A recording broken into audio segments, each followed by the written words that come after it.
कितना कीमती समय मिला है, आप समझ नहीं पा रहे हैं, आप समझ नहीं पा रहे, पछताना पड़ेगा बाद में। थोड़ा समय विश्राम किया जाता है, इसको अभ्यास में डाल लो।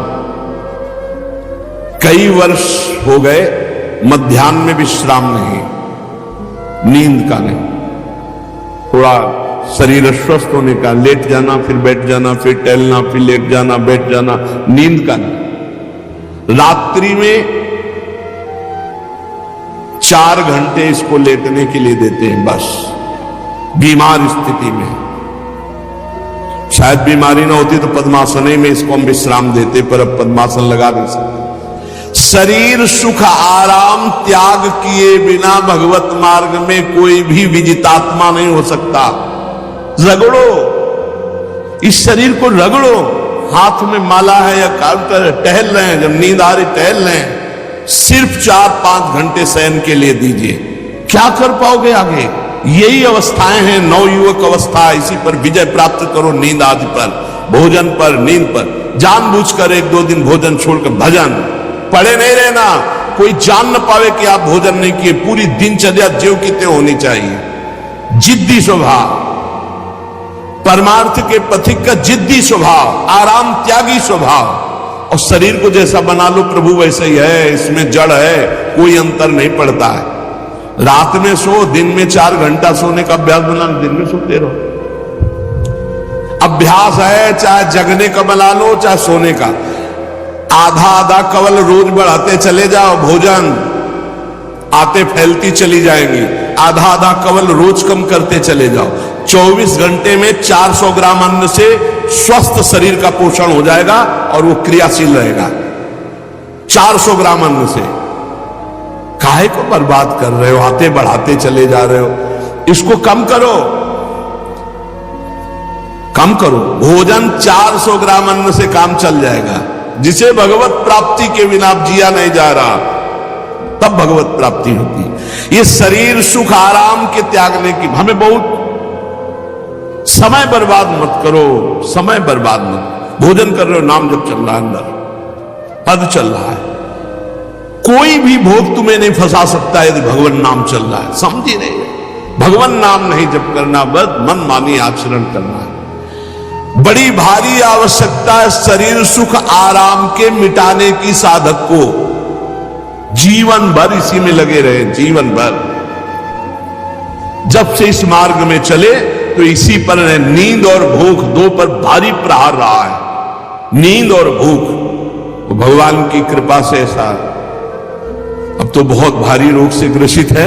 लेकिन पीछे मुरारी शरण आए और कहा अल्ट्रासाउंड कराने चलना है, डॉक्टर ने बोला है, तो आज कुछ खाना नहीं। हमका आज की बात कर रहे हो? 3-4 दिन से कुछ नहीं गया। जब डॉक्टर वहां देखा तो बोला बाबा पानी पे रहते हो क्या?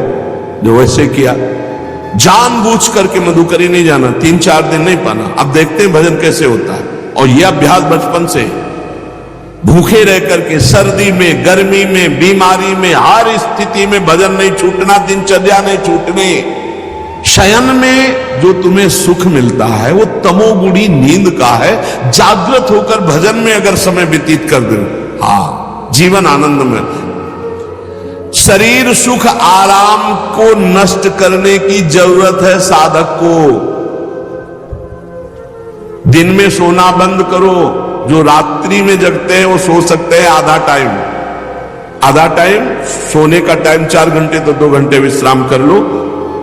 और रात्रि में ऐसे सेवाएं करो कि 1-2 घंटा उसमें विश्राम कर लो, 4 घंटे से काम। और जो रात्रि में चैन से सोते हैं, दिन में मत सो।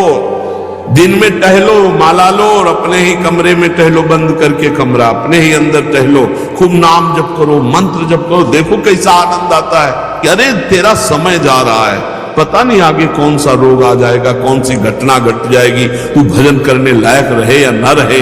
आज भजन कर लेगा तो कल, बता रहे हैं ना, हर समय मन उत्साहित रहता है। तभी हम कह रहे कि भजन करोगे तो मरते दम तक तुम्हारा उत्साह नष्ट नहीं होगा, उत्साह संपन्न।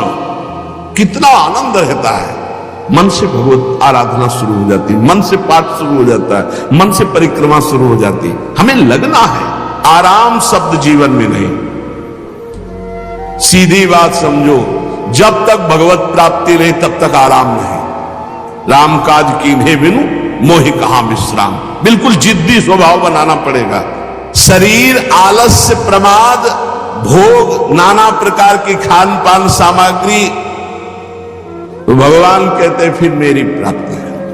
विजितात्मा बनो, आराम है। राम काज कीन्हे बिनु मोहि कहां विश्राम। समुद्र पार कर रहे हैं, मैनाक जी प्रकट हो गए, थोड़ा विश्राम कर लो। बोले नहीं, राम काज कीन्हे बिनु मोहि कहां विश्राम। मोहि कहां विश्राम। सेवक सुख चाह, मान भिखारी, व्यसनी धन, शुभ गति व्यभिचारी कभी नहीं। सर्वभूतात्म भूतात्मा, संपूर्ण प्राणियों के साथ आत्मवत व्यवहार करे, सब में मेरा प्रभु विराजमान है। जैसे हमारे किसी शरीर के अंग में चोट लग जाए तो हमें ही लगती है, ऐसे संपूर्ण चराचर जगत में जब किसी को दुखी देखे तो हमारा हृदय दुखी हो जाए। कैसे इसके दुख को, इसे सर्वभूतात्म भूतात्मा कहते हैं। जो योगी होता है वो सबको सुख पहुंचाने की चेष्टा करता है, किसी को भी दुखी देखकर उसका हृदय व्याकुल हो जाता है। साधन में स्वाभाविक प्रवृत्ति नहीं होती, लगाना पड़ता है, इसलिए उद्देश्य दृढ़ रखो। अब हमको इसी जन्म में भगवत प्राप्ति करनी है। हम प्रियालाल की शरण में हैं। हमारा एक एक मिनट बड़ा कीमती है। हर मिनट में, हर सेकंड में हमें नाम जप करना है और प्रभु के भरोसे रहना है। कम सोना है, कम खाना है, कम बोलना है। तीन बातें पकड़ो। कम सोना, इसका अभ्यास बना लो। कम खाना, इसका अभ्यास बना लो। और कम बोलना, इसका अभ्यास। ये तीन बातें जीवन में साधक के बिल्कुल सरलता पूर्वक आ जानी चाहिए। मिताहार, मित भाषण और नियमित शयन। शयन से बचो, ये बहुत जहर है। नींद बहुत जहर है। निद्रा आलस प्रमादोत्थम तत्तामस मुदाहृतम। इसको एक सीमा में बांध दो, 3 घंटे, 4 घंटे, 5 घंटे, बस 24 घंटे माला, काउंटर, वाणी, सेवा, टहल रहे, सो नहीं सकते, आराम नहीं कर सकते, नहीं कर सकते। ये अभ्यास बनाओ तभी आगे बढ़ पाओगे। सत्संग रोज सुनते हो, देखो तुम्हें जो डांट लगती है, तुम्हें बहुत प्यार करते हैं, प्रभु बहुत प्यार करते हैं, इसलिए डांट लगवा रहे हैं, इसलिए आपको सत्संग सुना रहे हैं। ये जीवन सार्थक कर लो, नहीं तो बहुत पछताना होगा। हम पशु पक्षी के जीवन में साधना नहीं कर पाएंगे। कैसे? हमारा चिंतन बदले। भगवान ने अगला शब्द का मदगत प्राणा, प्राण जिसके मेरे में समर्पित है। प्राण समर्पित का मतलब है प्राण वायु को लेकर प्रधान है। भोजन न मिले, जल न मिले तो भी हम जीवित रह सकते हैं काफी समय तक, क्योंकि प्राण वायु। प्राण बलवान पुष्ट होते हैं अन्न और जल से, लेकिन प्राणों की सत्ता वायु से है। ये जो श्वास प्रश्वास है, भोजन हमें 4-6 दिन न मिले तो आराम से दिनचर्या चल सकती है।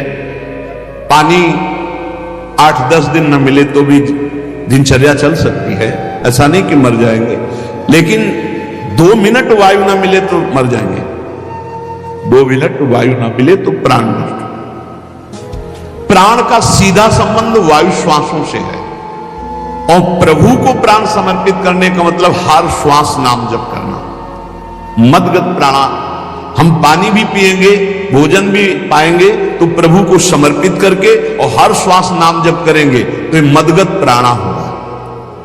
मदचित्ता, निरंतर चिंतन करने के लिए हमें प्राणों को समर्पित करना होगा। हमारे प्राण समर्पित हैं, हम प्रसाद के द्वारा प्राणों का पोषण करेंगे, और हर श्वास प्रश्वास में नाम जप। श्वास ऊपर गई तो नाम जप, श्वास नीचे गई तो नाम जप। बोधयंता परस्परम, यदि हम किसी से बात करेंगे तो अपने प्रभु की चर्चा करेंगे। उसी प्रभु की चर्चा का कथन, कथयंतश्च माम नित्यम, केवल भगवत चर्चा करेंगे, केवल। कभी कभी ये लोक कल्याण की भावना भी प्रपंच में उतार देती है। निवेदन है कि यहां कोई लोक वार्ता का प्रश्न लेकर के नावे, एक जगह तो बख्श दो जहां केवल भगवान के संबंध की चर्चा होने दो। श्री धाम वृंदावन में आप आए हो तो प्रिया प्रीतम की चर्चा का प्रश्न करो, प्रिया प्रीतम की चर्चा सुनो, निहाल हो जाओगे। तुष्यंत च रमंत च, उसी में आनंद और संतोष होता, भगवत चर्चा हुई और उसी में रमण। एक जगह तो रखो जहां तुम केवल प्रभु की चर्चा सुन सकते हो, प्रभु की चर्चा कर सकते हो। प्रपंच का तो बहुत विस्तार है। कथयंत च माम, माम भगवान कह रहे हैं, कथयंत च माम नित्यम तुष्यंत च रमंत च। चलते हैं हम भगवत मार्ग में, फैल जाते हैं फिर दुविधा युक्त संसार प्रपंच में। केवल भगवत चर्चा, कथयंत च माम, भगवान केवल माम, मेरा। प्रियालाल किसी और कोई चर्चा। हारना नहीं, अंदर से हारना नहीं। बाहर से अगर हार हो जाती है तो कोई बात नहीं, खिलाड़ी ही हारता है, दौड़ने वाला ही गिरता है। गिरा हुआ पड़ा है वो क्या गिरेगा। निराशा नहीं होनी चाहिए, उदासी नहीं होनी चाहिए और जिद्दी स्वभाव बनाओ।